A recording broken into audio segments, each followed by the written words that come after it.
Morning, everybody. Eddie the Block here, Relic Extractors. Coming to you Sunday morning about quarter to 8 o'clock right now. I got here a little bit later than I wanted to. Not much, about a half an hour later. Not sure if I'm going to stick it out right here where I'm at or not. I'm kind of cleaning out an old hole. The only problem is as you go further that way, the stuff gets newer. Unless you get deeper. I'm going to try and work this way. John's here with me today. He's on the other side there cleaning out that hole that kind of collapsed last week. Between the rain runoff and then it got compromised and I had to bail. So he's cleaning that out and kind of working towards this way, like where he's throwing his dirt and in between this tree. He's going to try and work it this way. So that's why I'm here. I figure maybe we can just tear out this midsection here. Like I said, I'm not sure if I'm gonna find anything on this end. This has been raided since this time last year. Well, last October when Travis came up, Travis from Creek Diggers. This is where me and Steam Shovel Steve had him set up, and we were digging right on the other side here where that big tree is right here in front of us. And we had that massive 16-foot hole. So, I mean, I know there's stuff in here, but the issue is as you start working further this way, it gets newer, 30s, 40s. That's not what I'm after. I really don't want to dig for 5 or 6 hours for, 1930s stuff. So, I'm going to take a little walk around a little bit, and we'll get back at you and see what I decide to do. All right, stay tuned. Alright guys, so here's where I'm going to go today. Looks worse than it really is. This is the one hole that Andy was working on a couple months ago. I'm going to go right here. This part right here has pretty much been dug. I mean, it's undug right there, you can see, but we tore the road up pretty good on the edge all the way around here.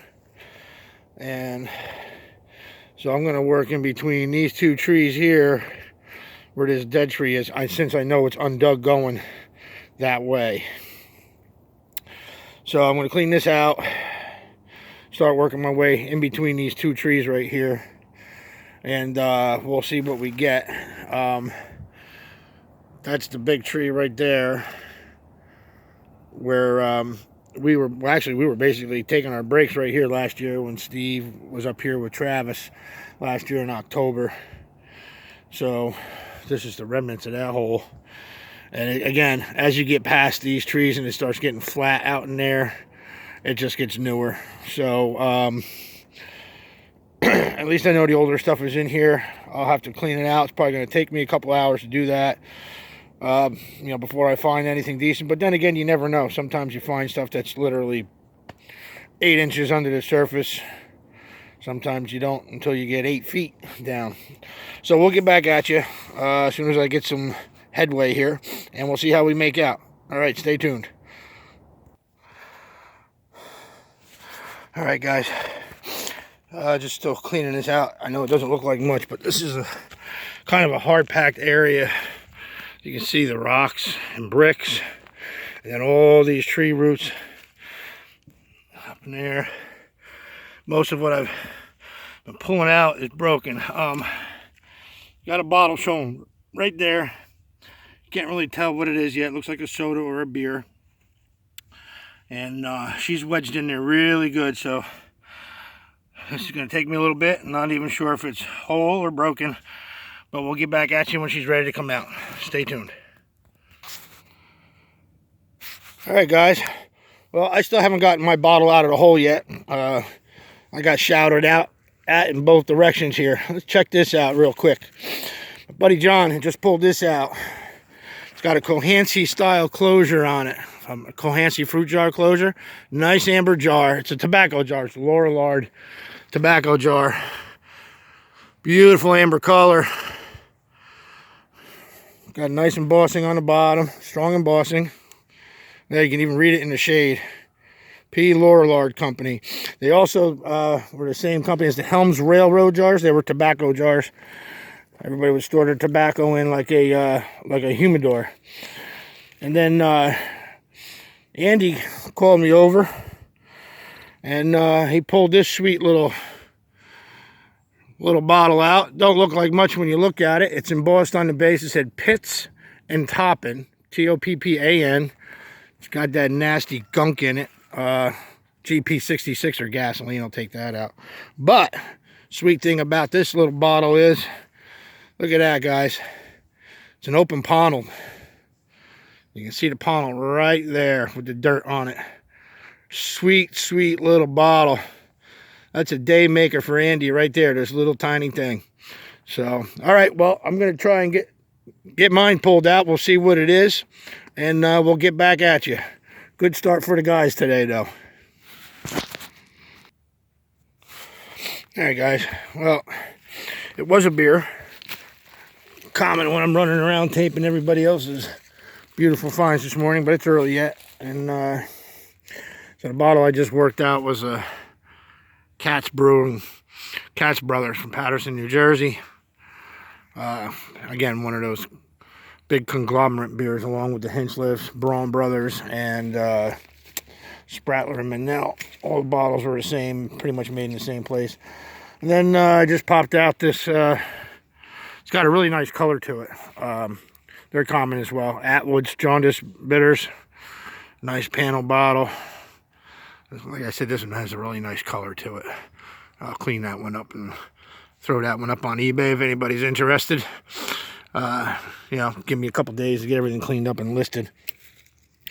All right, so that's about it. Common citrate. Some amber slicks. There's John's jar. I got to bring it back to him yet.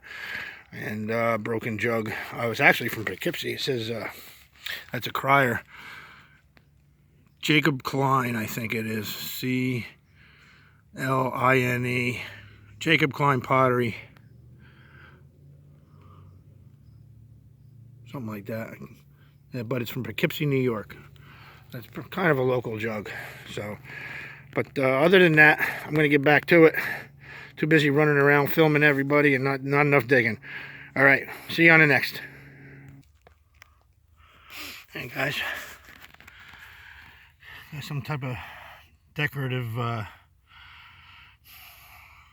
china or ceramic or something like that. Not sure if it's whole or not, but I'm gonna take my time digging this out, and we'll see what we got. We'll get back at you. Oh, here we are.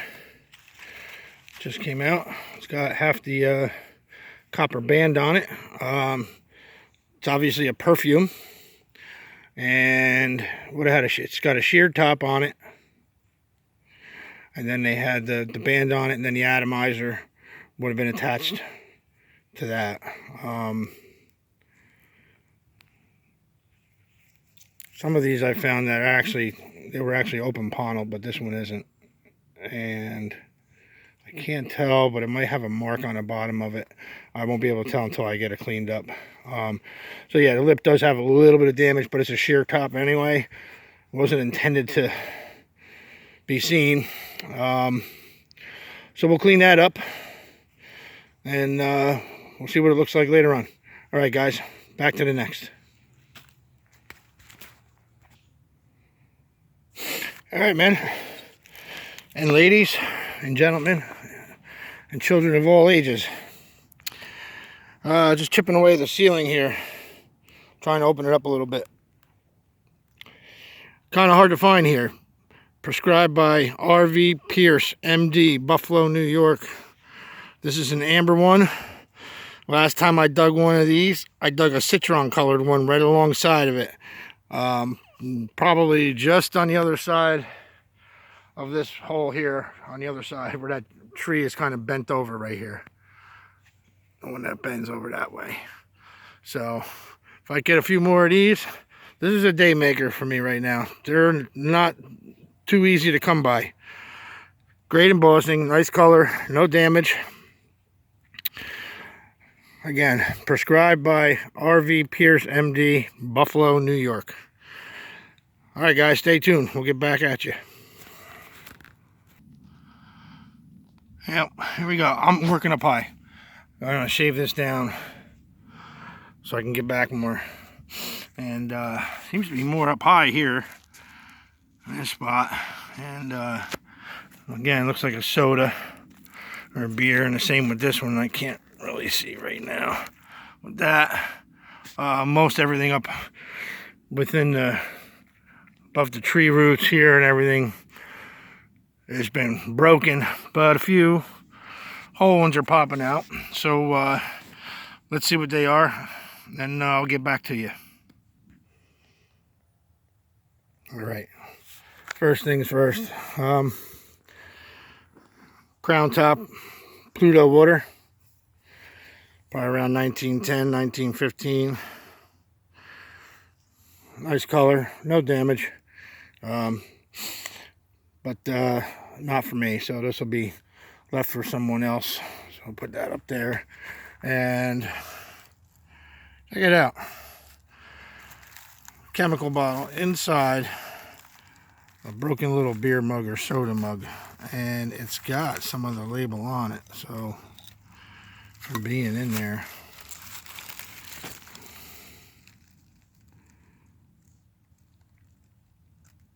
Can't really read it. I mean, I can read some of it. It might have been a peroxide or something like that. So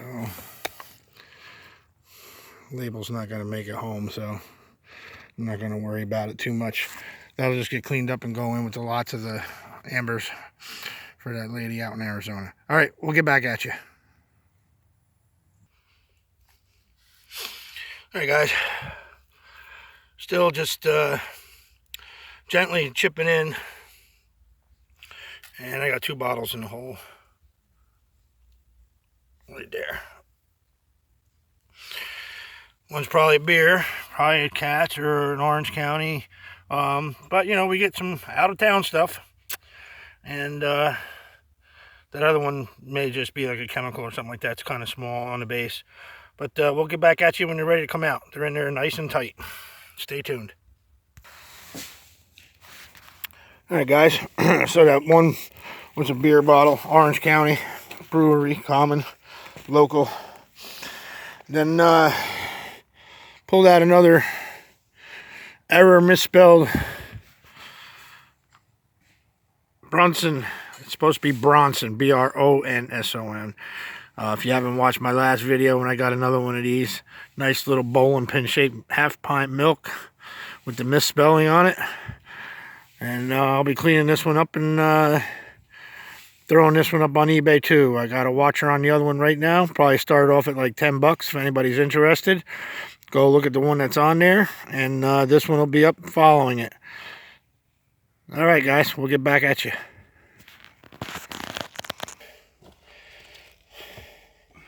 All right, guys, still cleaning, nice and easy.